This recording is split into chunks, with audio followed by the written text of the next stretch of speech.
Hire a qualified CSIA Certified Chimney Sweep for your annual chimney inspection, because it's where you live. We occasionally will get questions from homeowners about the operation of their chimney and their fireplace. We have a question today regarding height of the chimney. Ashley, talk about what kinds of things homeowners experience with the height. Sometimes the chimney height is not what it should be. It is possible that the chimney height was appropriate when the chimney was built, but doesn't meet the current standards.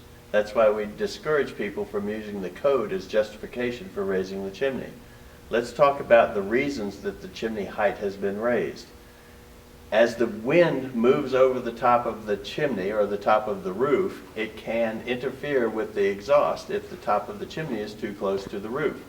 Also, when the fireplace is in use, sometimes small sparks or embers will come out of the top of the chimney, and we want them to cool before they hit the roof. All right, so you can see that it's easily 3 feet from the top of the flue tile to the point where the chimney exits the roof, which would be in compliance with the majority of the codes that are out there. In many parts of the country, for some period of time, the termination height only had to be 24 inches. So if the chimney height isn't what is currently specified, it makes sense to recommend raising the chimney if they're suffering from problems of insufficient draft or wind-induced downdrafts in particular. So the height of the chimney impacts the performance of the fireplace, wood stove, or heating device in the house, correct? Yes. Why is that? Well, there are 2 ways to look at that. The overall height from the appliance to the top of the chimney has a direct bearing on the draft itself. When the chimney is taller, it allows more time for any sparks or embers exiting the chimney to cool before they hit the roof. So if the chimney is too short and the wind blows across the roof, it's going to have an adverse effect on the venting of those appliances.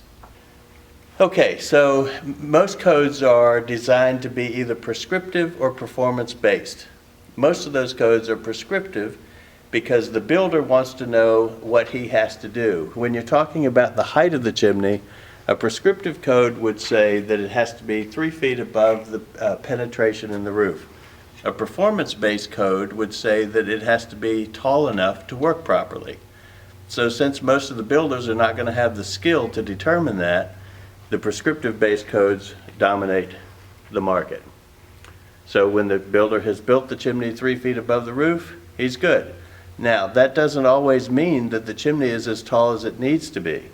So in some cases, the chimney has to be raised even though it has met the building codes in order to work to the best of its ability. We're happy to provide this helpful tip. If you encounter this problem or any others, be sure to check out www.csia.org.